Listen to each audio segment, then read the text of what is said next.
Thanks for joining me today. I hope you're doing great and enjoying the best of God. Yeah, today I want to speak on the topic I call balance. Yes, and the focus is on balancing optimism with pragmatism. In life, there are two major groups of people. The first are the overly positive, optimistic, and the others are the overly pessimistic. Two extremes. And each of us as individuals will lie between any of these two extremes. The positive or optimistic people are people who always see good about life. They are always very hopeful. They approach people. They see positive hopefulness in people. They always see the best in people. They see opportunities in circumstances they face, which is very, very good. These are the positives. But the negative on the flip side is that they could easily be trustworthy blindly. They could trust people blindly, trust information blindly, take actions when they shouldn't just take actions, and as a result, they could get swindled quickly, they could get disappointed quickly, they could get heartbroken. And another thing negative there is that they might not be able to take steps. They will just assume, everything will work out itself. On the flip side, while those who are overly pessimistic, they tend to be very cautious before taking steps. They want to question every information they get, which is positive, because in the sense that you need to be sure of what you believe, what you want to get into. So the pessimistic people, they also could be very, very negative, untrusting. They don't trust people, they don't trust systems. Everything they doubt. And because of that, it sours the relationship between them and others. And sometimes they could also feel like they know it all.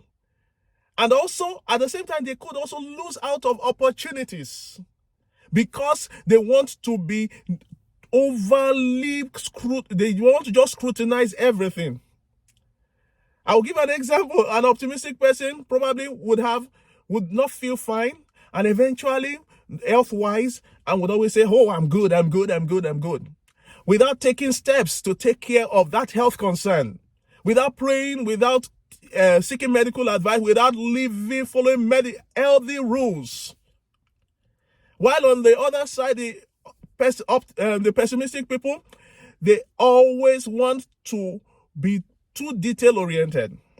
Well, these are two extremes. But what are we talking about today? Balance. We need to balance optimism with pragmatism. We need to be optimistic about life because our God is a God of optimism. If he wasn't optimistic, he wouldn't actually seek out for us. He always wants the best from us. So we should be optimistic to a great level. Bible says, Christ in us, the hope of glory. Optimistic people are hopeful people. So we need to be optimistic. But at the same time, there is a need for balance. We need to be realistic. Just like the example I gave before, problems are festering in your health, in the community you find yourself, in your marital relationship, in your career, in certain areas, because you get so optimistic, you tend to play the ostrich. You hide. You don't want to address those issues. And these are some of the issues that even affect, even in our churches. Things are going wrong. People want to be optimistic about everything. And because of that, they don't face issues head on. An investment is going down. Sometimes we just close our eyes. It will get better. We need to balance it.